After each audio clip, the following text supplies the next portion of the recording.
మీరు ధ్వంసం చేసే వాళ్ళని, దాడులు చేసే వాళ్ళని, కిరాయి మోకల్ని, అల్లరి మోకల్ని, రౌడీ మోకల్ని కంట్రోల్ చేయరు. మీ ముందే మీ ప్రత్యక్షంగా మీరున్నంగా ఇళ్ల మీద పడి ధ్వంసం చేస్తుంటే, ఇళ్లలో ఆడమగాని కొడుతుంటే మాట్లాడరు, కేసులు కట్టరు. ఏం జరుగుతుందా మరి, ఏం చేద్దామని చెప్పని ఎస్పీని కలుద్దామా, ఏం చేద్దాం, గట్టిగా పోలీసుని మాట్లాడదామా, పోలీసుని అడుగుదాం. ఇక మీరు కాదు మేమేం చేయలేమండి, చంద్రబాబు మమ్మల్ని ఏమి చేయొద్దు అంటున్నాడు, మా చేతులు కట్టేశాడు, మేమేం చేయమంటే కనుక మా వాళ్ళన్నా మేమన్నా తిరగబడంటారా, ఏం చేస్తాం, కాపాడుకోండి మీ ప్రాణాలను చెప్పాల్సిన పరిస్థితి కదా మేము మాట్లాడుకుని. అదే ఎస్పీ గారిని అడుగుదాం అనుకుంటున్నాం. మేమందరం 7 కూడా మాజీ ఎమ్మెల్యేలు, ఇక్కడ పోటీ చేసిన 7 అభ్యర్థులు కానీ వైఎస్ఆర్ కాంగ్రెస్ పార్టీ కానీ ఎస్పీ గారిని కలుద్దాం అనుకుంటున్నాం. కలిసి పోలీసు ఇదే రకంగా మీరు కొనసాగిస్తే ఖచ్చితంగా మేము ప్రాణ రక్షణ కోసం, ఆస్తుల రక్షణ కోసం తిరుగుబాటు చేయాల్సిన పరిస్థితి. పోలీసు ఇలాగే కనుక కొనసాగిస్తే, పోలీసులు ఇలాగే దౌర్జన్యకాండాన్ని మీరు ప్రోత్సహిస్తే ఏం చేయాలి మరి? చూస్తూ ఊరుకోలేం కదా.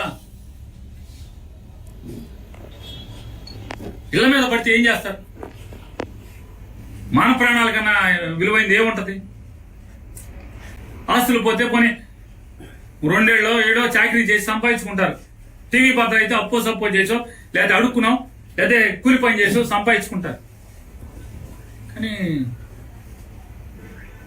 ధ్వంసం చేసి, దౌర్జన్యం చేసి, అసభ్య పదజాలంతో ఆడపిల్లని, ఆడకూతురిని 30 ఏళ్ళు కూడా నిండు లేవు, 26 ఏళ్ళు, 27 ఏళ్ళు, 25 ఏళ్ళ అమ్మాయిని పసిగుడితో కొడుకుని బిడ్డని చేతిలో సంకనేసుకుని ఉంటే లక్షిస్తాను పొడుకో వెళ్ళంజా అని మదం ఎక్కి మాట్లాడారు నవీన్ గారిని రోడ్లమ్మడి తిరుగుతుంటే ఆడు హాస్పిటల్కి చేరుస్తారు తీసుకెళ్లి పోలీసు. ఏం చేయాలి? అందుకే నిర్ణయించుకున్నాం, చూసుకుని 7 కలిసి ఎస్పీ గారిని కలవాలి. కలిసి పోలీసు ఇదే రకమైనటువంటి దగ్గరుండి ధ్వంస రచన చేయిస్తే, దగ్గరుండి ఇళ్ల మీద దాడులు, ఇళ్లు ధ్వంసం చేసి మనుషుల్ని, ఆడవాళ్ళని, ఇంట్లో ఆడవాళ్ళని కిచక పర్వం చేస్తే, హత్యాయత్నాలు చేస్తే చేయగలిగేదేమో. మీరేం చేయలేనంటే ఇక మేము చేసేది మేము చేసుకుందామండి ఎస్పీ గారు, మేము చేసుకుంటాం అని చెప్పి ఎస్పీ గారిని అడగాలని చెప్పని కూడా ఇవాళ మేము సమావేశమైనటువంటి వైఎస్ఆర్ కాంగ్రెస్ పార్టీ నాయకులందరం కూడా అనుకున్నాం.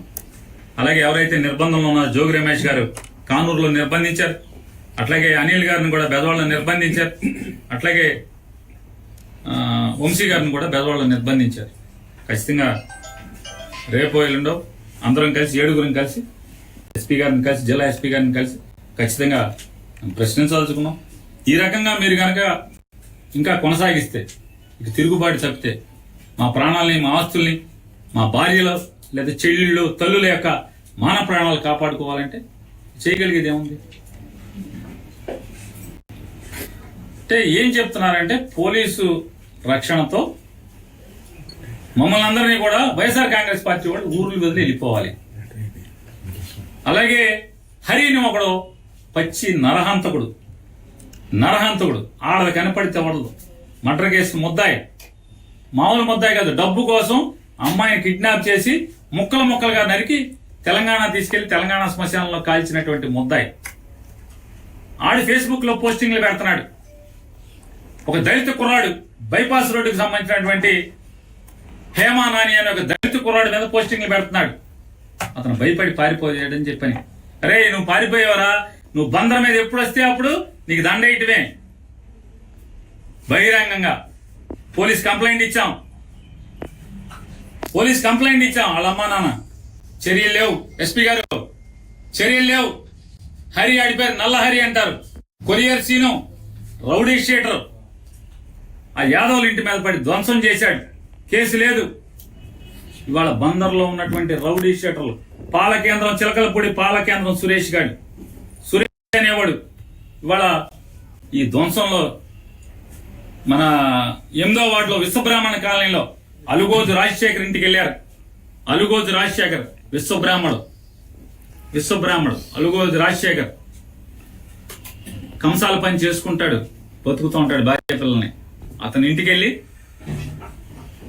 ఇంట్లోకి వెళ్ళి తలుపు బదలగొట్టి, తాళం బదలగొట్టి, ఆవిడ పక్కింట్లో కూర్చుంది భయం వేసి భార్య, ఏడు నీ మొగుడు లేడా, మర్డర్ చేసేస్తామని చెప్పని ఆ పాలకేంద్రం సురేష్ గారు మాట్లాడతాడు, ఆ మహేష్ అనేవాడు మాట్లాడతాడు, బెదిరిస్తాడు. కంప్లైంట్ ఇచ్చిన కేసు తీసుకోరు, చర్య తీసుకోరు. ఆ పాలకేంద్రం సురేష్ అనేవాడు కలెక్టర్ బంగ్లా దగ్గర ఎన్జిఓ కాలనీలో ఒక వైఎస్ఆర్ కాంగ్రెస్ పార్టీ కార్యకర్తకి ఇంటికి వెళ్ళి కారు మీద రాస్తాడు, వీడిని వెనకాల షీల్డ్ మీద, అది ఏం మిల్క్స్, అది ఎస్ఎస్ మిల్క్స్ సురేష్ వచ్చి వెళ్ళాను అని కారు మీద రాస్తాడు. అంటే మట్టి ఉంటది కదా, మట్టి మీద వచ్చి వెళ్ళానని రాస్తాడు. ఆడ కూతుర్ని ఇల్లంతా ధ్వంసం చేసి మూడు పిల్లలను కొట్టి లక్షిస్తాను పొడుకోవే అని చెప్పని భయంకరంగా దుర్భాషలో ఉన్నోడి, వీడికి గాయాలు ఉన్నాయి, పోలీస్ హాస్పిటల్లో చేర్చుకోండి అని చెప్పని పోలీస్ ఇంటిమేషన్ ఇచ్చి పంపిస్తారు ఆడికి. వీళ్ళు కేసుకి హాస్పిటల్కి పోలీస్ స్టేషన్కి వెళ్తే హాస్పిటల్కి పంపలా, పోలీస్ స్టేషన్కి వెళ్తే హాస్పిటల్కి పంపలా, ఆయన్ని పంపించారు ధ్వంసం చేసినండి. సరే వీళ్ళు మా కార్పొరేటర్లో వాళ్ళు కలిసి వెళ్ళి హాస్పిటల్లో జాయిన్ చేస్తే బరి తెగించి పోలీసులు ఉండగా ముగ్గురు, ఒక ఏఎస్ఐ, ఒక హెడ్ కానిస్టేబుల్ ఉండగా 15 మంది రౌడీలు ఈ కొట్టిన వాళ్ళందరూ కూడా వచ్చి, రేయ్ మంచం మీద పడుకున్నారేంటి, లంజా మంచం మీద పడుకున్నావేంటి, హాస్పిటల్ సీసీ ఫుటేజ్ తీయించుకోవాలని ఎస్పీ గారిని డిమాండ్ చేస్తున్నా. నిజంగా మీరు పోలీసు ఉద్యోగం చేస్తుంటే కనుక, జీతం తీసుకుంటుంటే కనుక తీయించండి. ప్రజలకు ఈ రకంగా దారుణాలు జరుగుతుంటే, అమాయకుల మీద దారుణాలు జరుగుతుంటే పోలీసు పట్టించుకోరా?